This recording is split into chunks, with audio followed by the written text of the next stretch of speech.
Hello everyone, my name's Nicholas Bentley.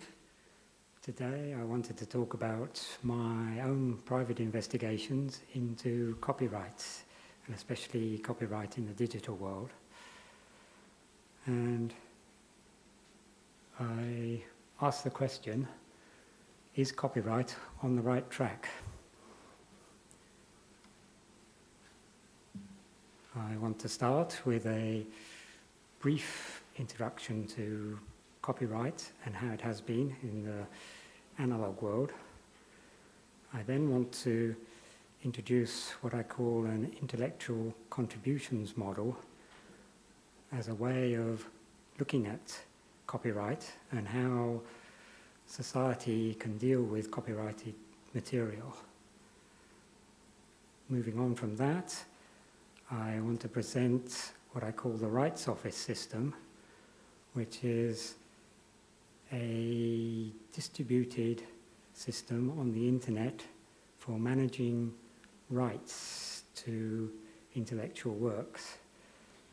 A system which would not require DRM or other technological protection measures, not even systems like levies or flat taxes.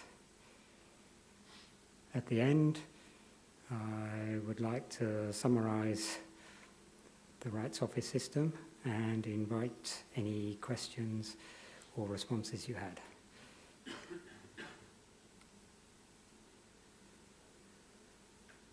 Copyright is part of our intellectual property regime, obviously, which includes patents, trade names, industrial secrets. I'm concentrating on copyright, but it could have an impact on patents, especially when we start talking about software patents, which might be of interest to some of you.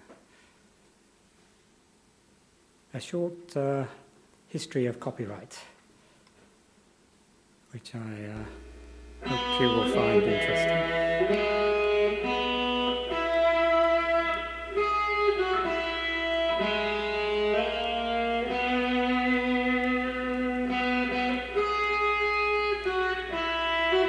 If nature has made any one thing less susceptible than all others of exclusive property, it is the action of the thinking power called an idea, which an individual may exclusively possess as long as he keeps it to himself. But the moment it is divulged, it forces itself into the possession of every one, and the receiver cannot dispose himself of it. Thomas Jefferson, August 13, 1813.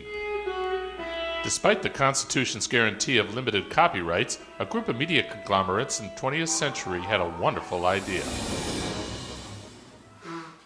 They showed their disdain for the Constitution's ideals and descended upon Congress like a plague. Through power, money, and lobbying, they got the Congress to rewrite the laws circumventing these constitutional guarantees.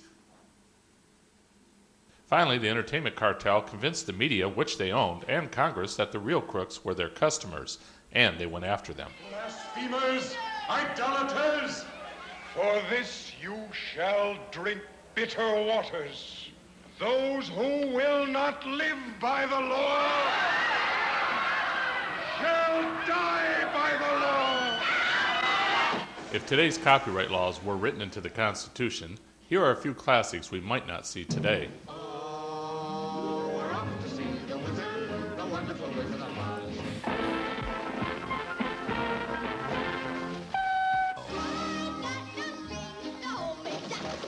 If the entertainment cartel succeeds in passing the laws they want, here are some of the great public domain works and new technologies we can expect to see in the future.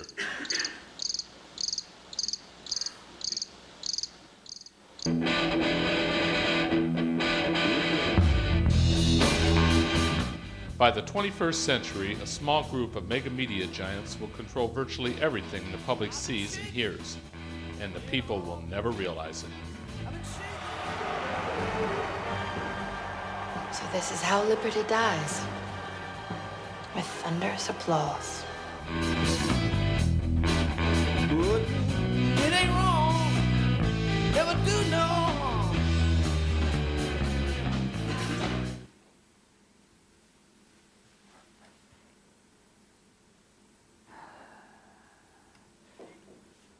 Well, thanks to Rick Fulkerson for that. He gave me permission to use it, but of course it raises a number of questions and many issues. He had rather American perspective to this and rather dire predictions for the future under the DRM, which may come to pass, and it could well affect us all. But it sort of highlights two ends of the scale. One group demanding DRM and control of all copies. At the other end of the scale, you have people would like to see everything for free. Another issue brought up by the film is the complicated rules in copyright. Were those clips copyrighted? Was I allowed to claim fair use by showing them all to demonstrate a principle? All these questions arise. I would like to claim that we shouldn't abandon copyright, but we need to carefully analyse where we're going to go in the future. To quote Lawrence Lessig, he said, "The balance of intellectual property regimes is a function of the technology of the time. As the technology of copyright has changed, so has the laws." And he went on to say, "The problem here is not the technology, not something called copyright. The problem here is a law, a regime not fit to the technology." And I would like to echo his comments here to say, as the technology changes to a digital world, we need to review the copyright regime and how it works. One other point I'd like to make here as well is, in the past, with analog copies, books for instance, we tend to think of property. The phrase intellectual property reinforces this view. And I like to ask the question, what would it be like if we thought not of property, but something else? What about if we thought of all the contributions which went in to the books which came before us? What about if for the time being we, for a few minutes, think of intellectual contributions rather than property? As I said, with a book, it didn't come out of thin air. There were probably many works which came before it, and many works which came before them, all leading up to one new contribution.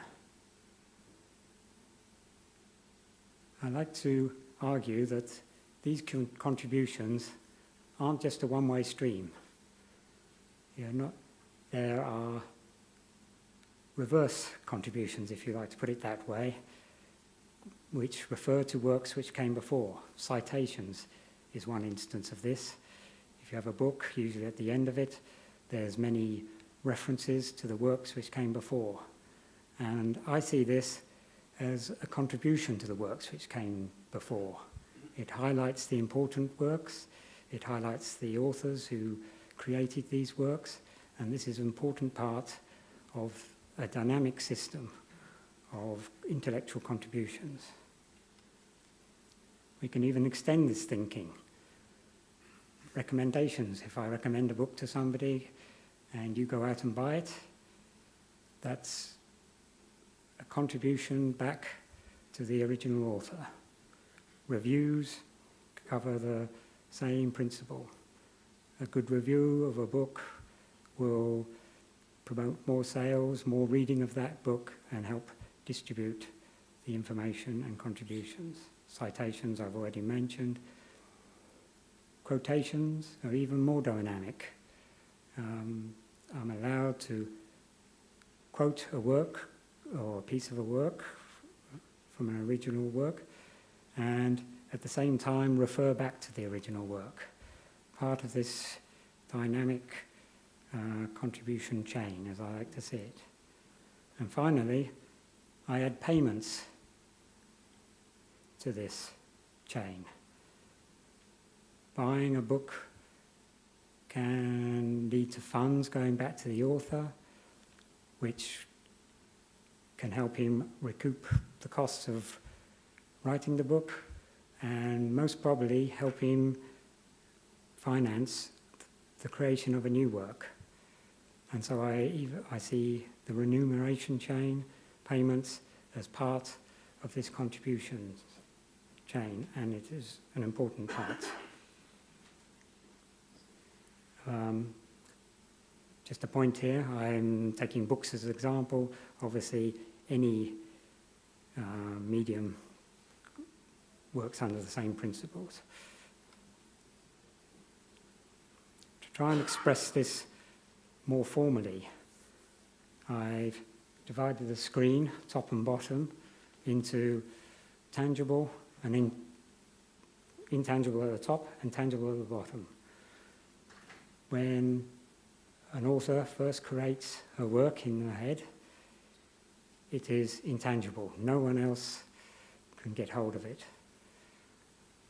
Expressing this work, like I am to you, is still pretty intangible, but it can quickly become tangible if it becomes a hard copy. Again, looking at the analog world, this would be in books or records. So I've distinguished between the intangible and the tangible, and to demonstrate the legend of this drawing a bit more, I also make a distinction between private goods and public goods. And this is in the economic sense, where a private good is excludable from anyone else getting hold of it. A public good is less so. It is freely available to anyone who can get hold of it. To highlight this in the case, the square boxes I call a private good. The work in the author's head is definitely private. No one else can get hold of it at that stage. A manifestation in a book or a copy in a book is more or less a private good. You can lock the book away, no one else can get at the content. When I'm speaking to you, as I've said, it is very much a public good. The door's locked. That's true. But by example, I can't say this half listen to the work and that half don't listen to the work. It doesn't work that way. Maybe I've already put the back half to sleep, but that's a different argument.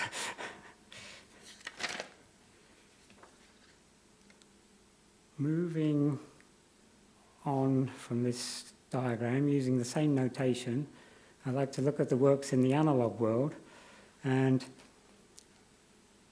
this copyright regime worked well in the analog world because the intangible expression was most often tied up with a physical, tangible book.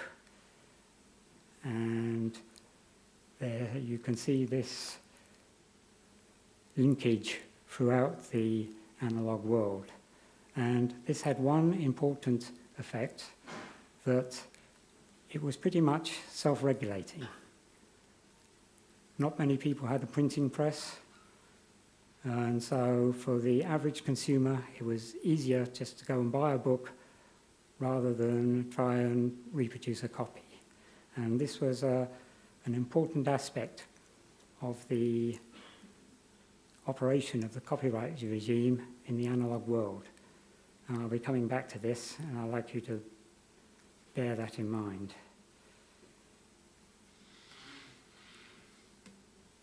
Moving on again, you probably all understand this. immediately we go to a digital world with digital copies flying all over the place in computer systems over the internet.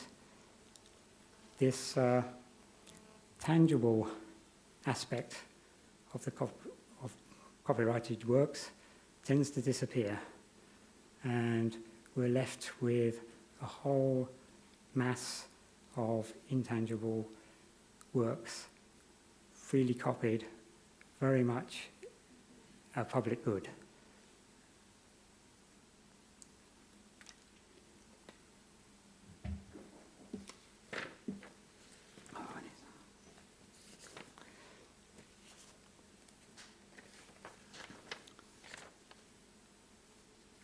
Thinking of DRM, for an instance, this is usually applied to digital works, and the aim of DRM and technological protection measures is usually to try and lock up these intangible copies again with control, central control, and various other hardware, software protection measures to restrict access, trying to force the digital copies back into a tangible private good status.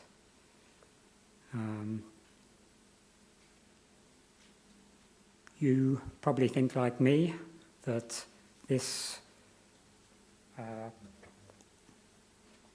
won't be possible, but they're still trying.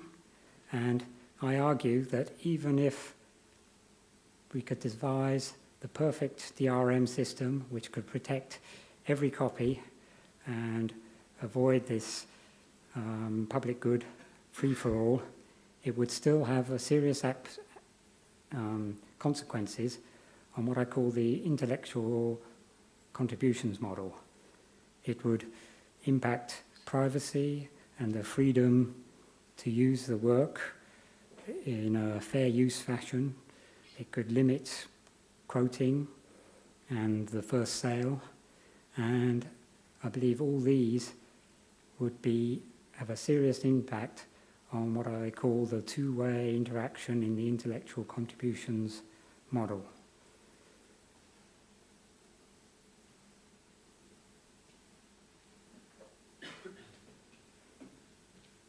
I see levy systems as having equally an impact on the contributions model. Okay, you can say, never mind where the content's going, let it flow freely throughout the world, but we'll charge a flat tax to refund the authors. I'd like to argue from the intellectual contributions point of view, this still would not work satisfactorily, because can you be sure that the author who is creating the truly useful, valuable work is the one receiving the correct compensation? And can you be sure of even identifying the authors and the works if they're freely moving around the system?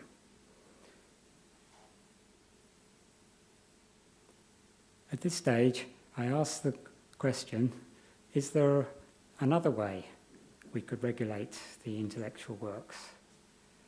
And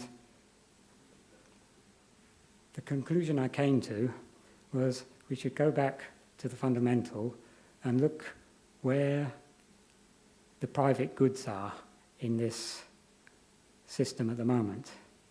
And you still have the author's work, when it's in its head, is still very much a private good. And when the consumer consumes the work,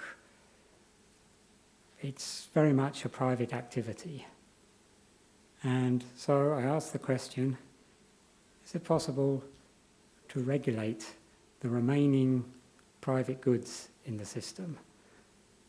And, whoa.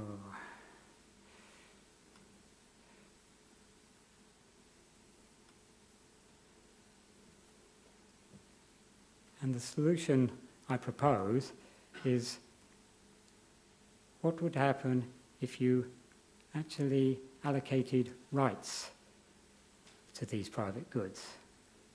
The author, you could argue, already has some rights under is granted rights under copyright, but if we had a system where these rights were formally registered, and of course, what would happen if, when the consumer purchases a copy, they had formal rights giving them access to the work. So that is the question I asked from this thinking of intellectual contributions. To recap so far, I believe copyright has worked well in the past. Don't give it up too easily. All contributions to the work are important. Property can tend to distort our thinking. Is DRM the right way to go? And finally, I propose the possibility of a new regime where we consider purely rights rather than property or copies.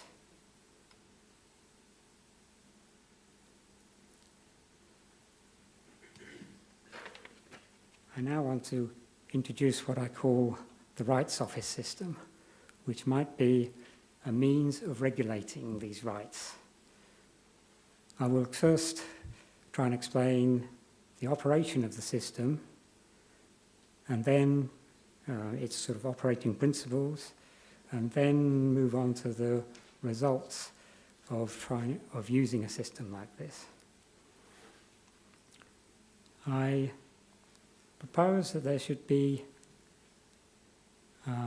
databases, which I call rights offices, set up on the internet, many of them. Some would act for the primary rights holder, the author in this case, some for the secondary right holder, the consumer right in this case. I'd like to emphasize that I'm not limiting this to just authors and consumers. I'm trying to keep the explanation as simple as possible and obvious as possible. Between these two rights offices, you could have publishers, distributors, and many other middlemen.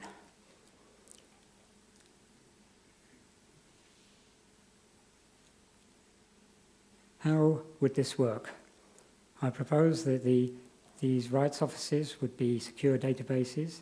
They would have secure protocols for passing information between each of them, and also to the authors and other users of the system. If a consumer was purchasing a work from an author, the author's rights office would generate an identification. This would be a unique identification, and at the same time, the consumer's office would produce a unique identification. And the two offices would exchange these identifications and thus register a transfer of rights from the author to the consumer. At the same time, these two unique identifications would be added to any copy of the content as it transfers to the consumer, and would remain with the content from then on. How do we ensure that? Pardon? How do we ensure that the identifiers remain with the content? I'll come to that.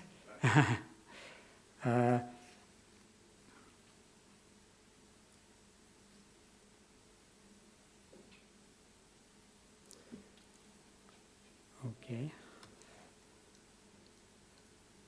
To emphasize the fact that it's not as simple as my original diagram demonstrated, there would be hundreds, thousands, millions of these rights offices, all acting independently. It does not rely on central control in any form, and consumers could choose which office they wanted to represent them, and authors the same thing. Obviously, a big publishing company or something might set up its own rights office. They'd be free to do so.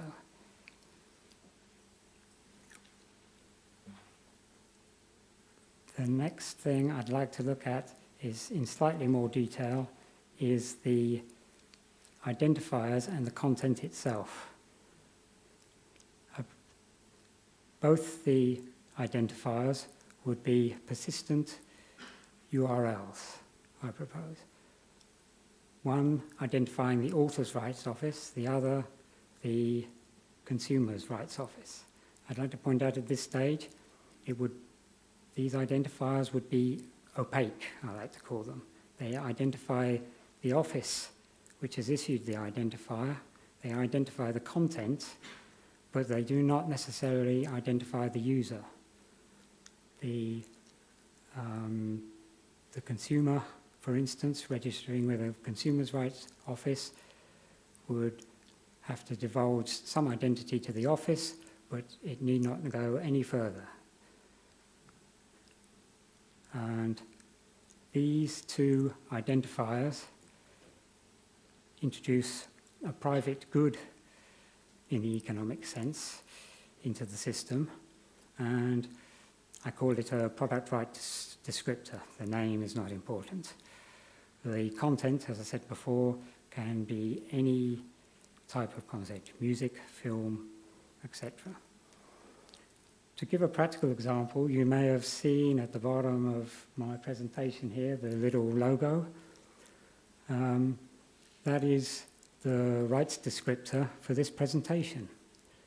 If I look at that in more detail, it has a URL pointing to the author's rights office, which happens to be me, and it's just looking at a local copy, not to bother to go onto the internet.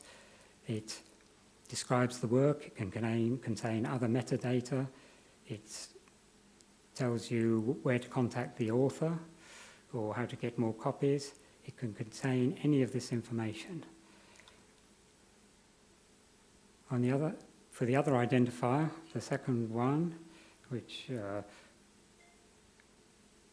would be the consumer's identification, the only record for that would show that it's a valid identification for the product.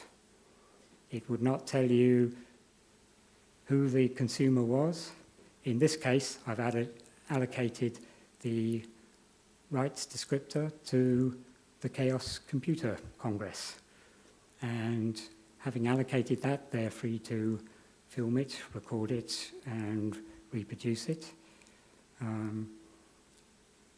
And so that's just by way of example of how it might work. It could have a link here back to the author's rights office for somebody who wanted to obtain their own copy, but other than that, it need contain no more information.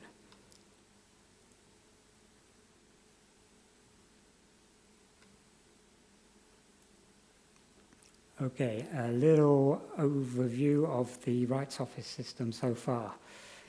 It would have numerous independent, secure rights offices, databases on the internet, exchanging secure information. It would have numerous persistent pairs of IDs attached to all content. And as I said, these IDs are opaque, only identifying offices, not necessarily individual users.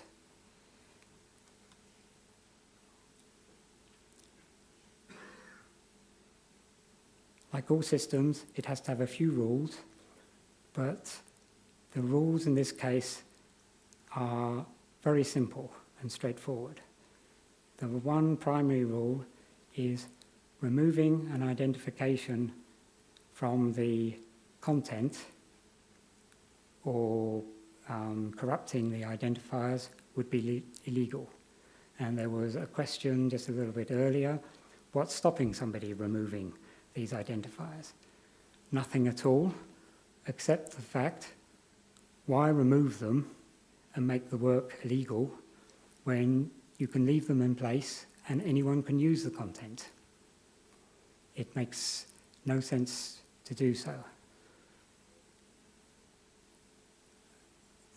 Another rule, second rule, is anyone who owns one of the identifiers can make unlimited copies, make unlimited use of the work. If they want to transfer it to a CD to play on their car stereo or whatever, they are free to do so.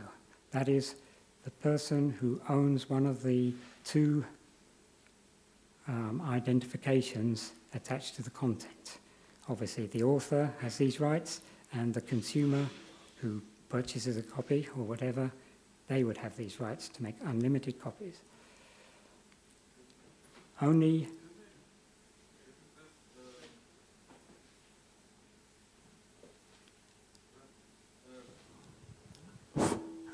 when it's illegal to remove the identification, and it's legal to make copies on any medium, what if the medium doesn't support the identification? For example, an analog cassette or something. This is obviously mainly focused on the digital world in the future. If you were to transfer it to an analog cassette, I would, or whatever, yeah, some other medium which didn't directly support the identification, you could physically transcribe the URL to the object, or somewhere have some link to the object from a file. I would say print the cassette sleeve with Yes, the ID. if you printed the cassette sleeve with an ID on it, that would be good enough as far as the system's concerned. And the third rule is that to issue new content with a new identification is you have to have the identification rights to do this. And the author obviously has all rights to the product. They would have these identification rights. If they sold on the work or transferred the work to a distributor or publisher, they might also transfer identification rights, so a publisher or distributor could then start issuing works or selling works and issuing new IDs. And the rights office system could track all of these rights. I was trying to keep the explanation fairly simple at the moment and only dealing with consumer rights, but nothing would eliminate middlemen from the system.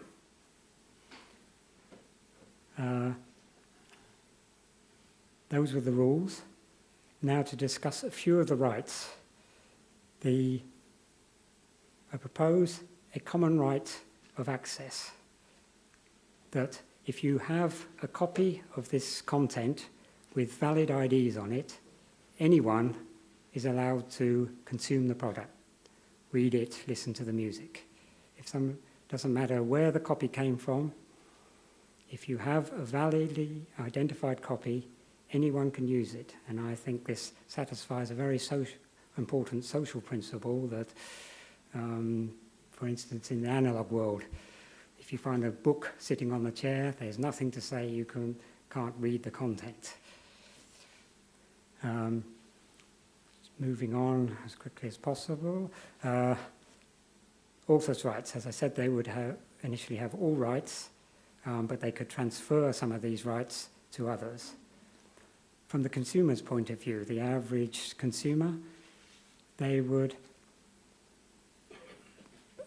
typically, purchasing a piece of content, they'd have what I call private rights. They could make unlimited number of copies to satisfy their need to access the work. They could even give it away to friends and acquaintances. There would be a slightly different set of rights if you were talking about public sharing, like putting it on a website or somewhere where it is available totally to the public. but I will show a couple of business models later on where it might be quite feasible and even advantageous to do this. So it doesn't limit copying. And finally, there would be a whole gamut of commercial rights. Too difficult to go into at the moment, but it does not preclude these.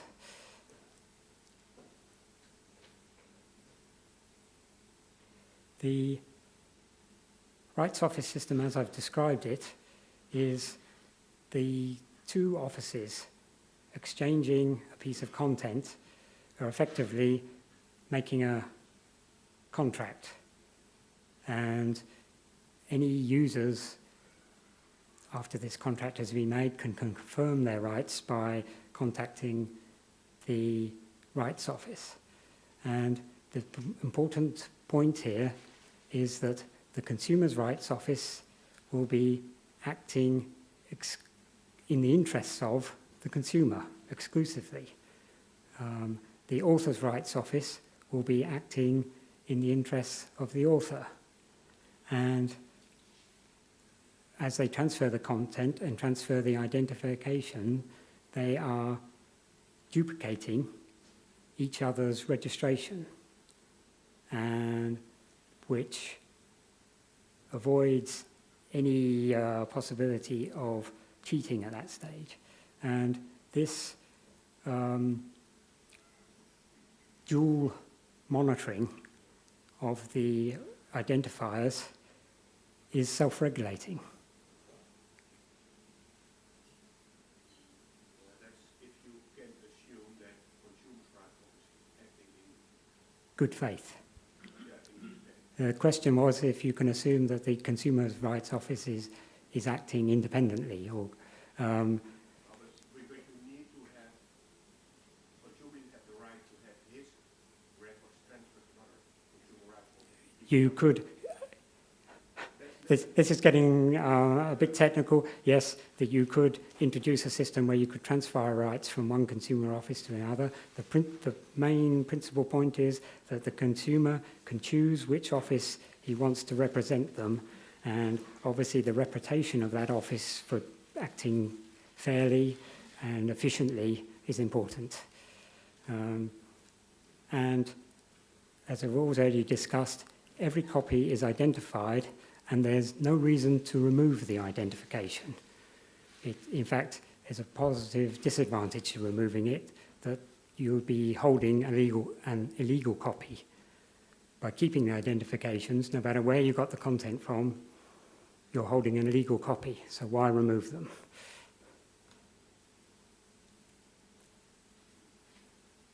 Assuming all those principles and the operation can be met, just listing a few of the potential advantages. You'd have clearly identified rules, registered consumers' rights, personal information is protected because you act anonymously with the offices. The common right of access is protected.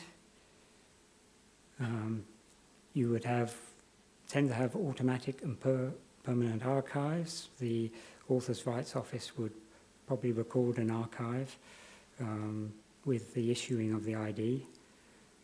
No central control, totally distributed. And an interesting feature is once we don't care where the copies are or how many copies there are, the potential to use the digital technology to full advantage. P2P networks, reducing bandwidth, any other of the techniques. Also, the establishment of these offices provides a framework for any other rights management or metadata databases connected with the content.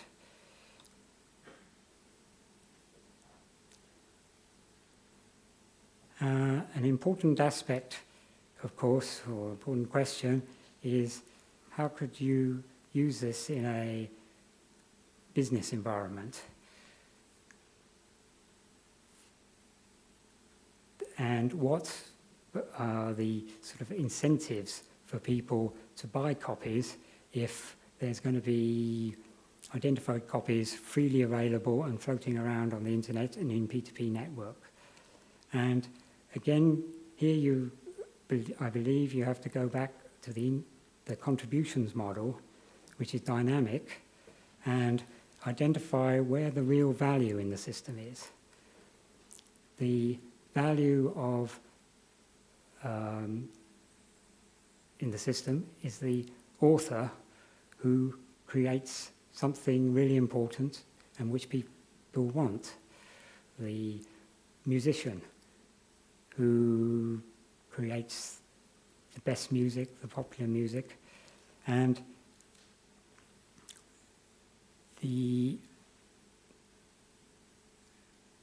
way the business models should be structured is identifying this, and the rights office system with the link between the two offices provides a dynamic system for monitoring or for promoting these links. Some examples of business models might be if you sell a product and it's recorded in the rights system, you might offer future products as a discount. Therefore, it's a positive benefit for somebody to actually buy the rights of access to that content. Upgrades. This is obviously something which would affect software if it was issued in this system. The people who have purchased rights to the system could get automatic upgrades. People relying on a second-hand free copy somewhere would not necessarily have this facility available to them.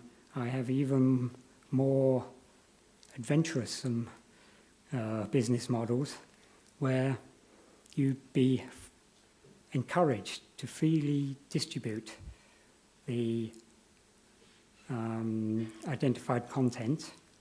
But if someone further down the chain decided they would like to become a rights holder and bought the content, this could trigger off a refund of a small percentage or something like this back to the original purchaser of the content, and thus encourage the support and the purchase of the identified works. Another example might be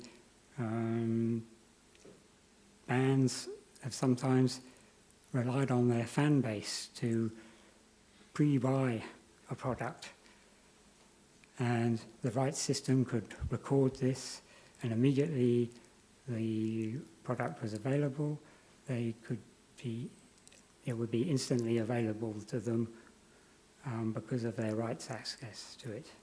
Again, this is reflected in the use of the potential use of P2P networks. Another interesting point is if a system like this was established, you have a system of rights offices that are secure, transferring secure protocols and information between each of them. There's no reason why they couldn't transfer funds at the same time. And it might open up the possibility for a true micropayment type of system where you could just pay small sums of money, which would be an electronic transfer from your consumer's rights office to the author's rights office or the distributor's rights office.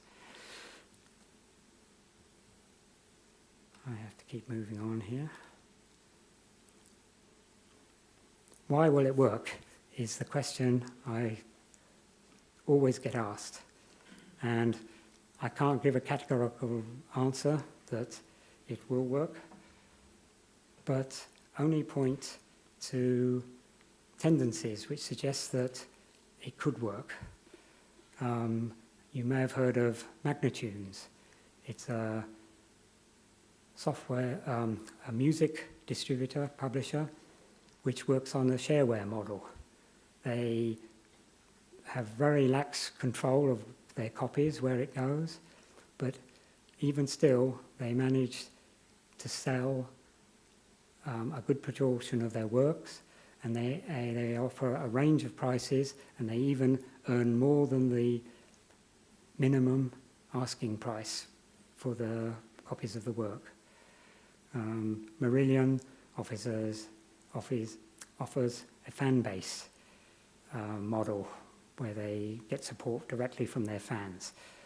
A recent EU consumer survey has found that 63% of the people said they would pay more to have content always available and available wherever and whenever they want to use it. And the rights system would obviously support this. And an important point here is, even if you lost all your content, your house was burned down, you can still go back to your rights office and say, I still own this valid identification, just give me another piece of content which matches this identification. A brief mention of the Creative Commons here. At the moment to institute the rights office system, it would require a license system, basically, like the Creative Commons. The big difference is the Creative Commons licenses a work, a piece of content, and anyone who gets hold of that obtains that global license. The big difference in the rights office system is licenses are issued to individuals, not globally on a piece of content.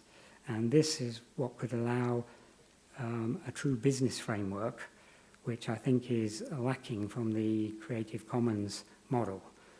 But as I say, the rights office system would still support the social common access to the work, which is what the Creative Commons are trying to achieve. As I said before, the system is,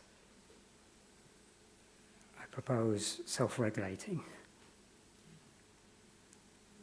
I mentioned some of these before. Again, more incentives for people to actually buy the content. There are direct benefits, and permanent rights of access, no limit on copies, rapid access if you could use P2P networks, freedom to create derivative works even. There would be perhaps more rules here, but we have not time to go into them.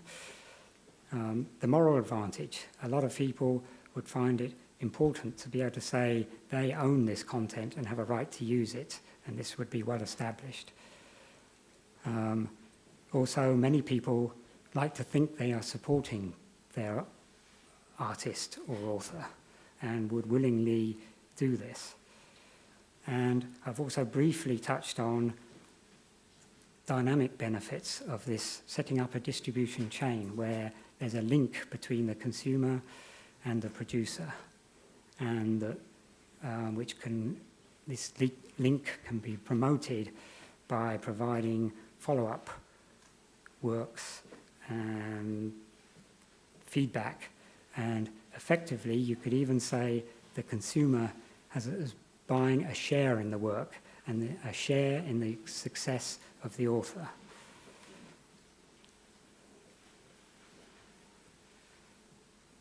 Would it be possible to implement such a system? I don't have all the answers, but I don't see a legal or technical problem. Why not? It would be technically complicated to set up, but no more than any other distributed system on the internet using protocols and secure services. I would like to argue far more less complicated than setting up DRM, where you're trying to control every device, every piece of hardware on the network. Legal problems, at the moment I would, as far as I can see, you could implement it using licenses under the copyright system. I don't propose abandoning copyright. It's still valuable for analog works. It's just an extension to the copyright system, bringing it into the digital world where you're actually allocating rights to consumers and other users. Of course, it would need a lot of development, a system for producing millions of persistent identifiers. The costs of this are somewhat unknown to me. If the costs were horrendous, it would not be feasible. But as I see it, with the progress of technology, it is not insurmountable or overly complicated. Licenses would have to be written. You'd need legal expertise to do this. Finally, if I would say I need help, if you think it's a really bad idea or you see something wrong, please tell me about it. If you have other ideas, please tell me about it. I would love to talk to anyone about it. I propose if afterwards you make yourself known to me, or we could get together. Just to finish off, my question was, are we on the right track? I've tried to propose another system, an alternative, to put us on the right track.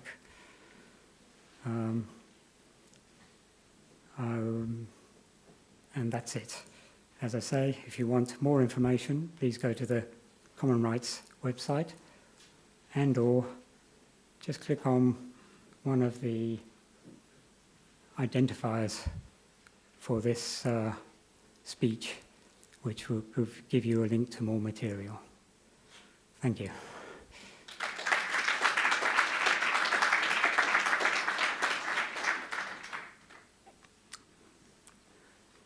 So, any questions or too complicated? What do you see about enforcement? No, did you repeat the question? Oh, there's a microphone. How do you see doing enforcement of this? Is this the same way that it's done today, that the rights holders would try to find illegal copies and then try to sue the people involved? Or do you see any other way of doing enforcement, such as trusted computing or all the other proposals today that it's done on DRM? Well, as I said, I see no need for DRM, and as I also said, enforcement would be partially self-regulating, because an illegal content under this system would be one which has had its identifications removed. And I keep coming back to this question, why remove the identification and make it illegal when you could just leave the identifications in place and have a perfectly legal copy? Obviously, you would need protection for the rights offices and their security. Somebody trying to hack into a rights office is doing wrong. You would have to rely on the normal law enforcement procedures to try and tackle that. The rights offices themselves would tend to be self-regulating, as I said. The author's rights office is acting for the author. They have a vested interest in maintaining security, issuing valid IDs, and exchanging them reliably with other offices. And it's the same with the consumer's office. It has a vested interest in protecting its consumer, and these two offices are checking each other. And so, for the most part, they'll want to act sensibly. The other point is, it's a distributed system, millions of these offices. If there's an office issuing false IDs, messing up the system, like any other node on the network, it can be bypassed. You just stop, other nodes on the network would just stop dealing with that rights office. Do you see any kind of system that stops me from consuming content with some other person's ID on it, that I'm not telling the rights office that I'm consuming this? Because, no. Yes, it would be an illegal copy, but that would pretty much be the same way as it's done today without the ID. Exactly. there would be nothing stopping you consuming somebody else's copy with their ID on it. Providing you keep the ID on it, it is legal. Nothing wrong with it. If you started posting that on the internet saying, here, I'll give you this copy, that would be illegal because you don't own the rights to it and you can't start giving it to other people. But this would be pretty obvious. Oh, another question there. Behind you. Hi. We already have a system for registering creative works in the existing collective management system. Yes. How do you see the relationship between the system you're proposing? Is that already one half of the system you're proposing? If you add sort of machine-readable tags that the collecting societies would be issuing for a registered work? Or is that a completely incompatible system? Thanks. Technologically, it might be slightly incompatible that they're not registering things in the same way, and they're certainly not producing these unique identifiers. But I would see no problem for them joining the system, and as they issued content to other people, they would just issue these rights office identifiers at the same time. And yes, the rights offices could form an important part of the system and probably effectively operate their own rights office on the system. And that could be the same for libraries even. They could operate a rights office system for works which are in the public domain or for people who want to register works completely for free. There might be a new role for libraries in the future where they could operate a rights office system free of charge. I hope that answers some of your questions. Anything else? Is that it? I guess it's time. Yes. Thank you all for coming.